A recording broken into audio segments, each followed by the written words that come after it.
President's Day is a big deal in America. It's a day to honor all the people who have been President of the United States.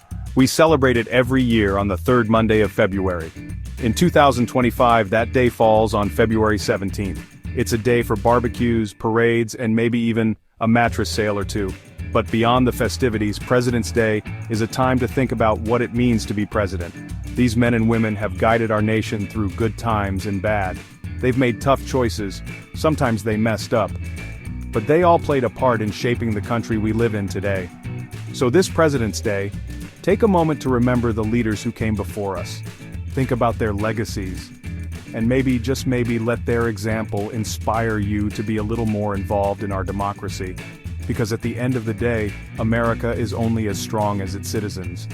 And if thinking about politics gets to be too much, you can always just fire up the grill and crack open a cold one. That's pretty presidential too, in its own way. Let's be honest, one of the best parts about a holiday is the possibility of a day off.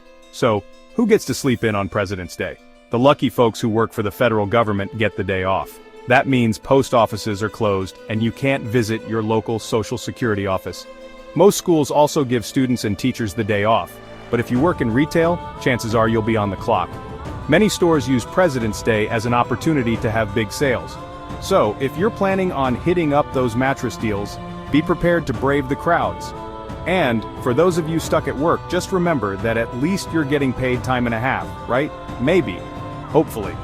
It's worth checking with your employer though, because nothing's worse than showing up to work on a day you thought you had off, except maybe running out of ketchup at your President's Day barbecue. That's a true tragedy. President's Day wasn't always about mattress sales and three-day weekends. It started as a way to honor George Washington, the big cheese himself, the OG president. His birthday was February 22nd, and people started celebrating it even while he was still alive. After he died, it became a big deal to remember him on his birthday. In 1879, it became an official federal holiday. But then, along came Abraham Lincoln. Honest Abe's birthday was February 12th, and people wanted to celebrate him too. Seemed like a lot of fuss to have two separate holidays so close together. So, in the 1970s, they decided to combine them into one holiday on the third Monday of February.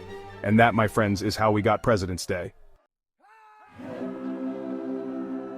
There are a lot of myths floating around about President's Day. Some people think it's always on February 17th. Nope.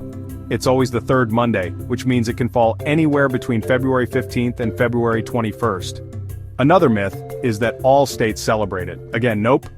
While it's a federal holiday, some states have their own ways of recognizing the day.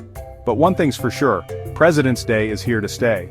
It's a day to celebrate the good, the bad, and the ugly of American leadership. It's a day to reflect on our history, and to think about the future we want to create together. And hey, if we can get a good mattress sale out of it too, well, that's just America for you.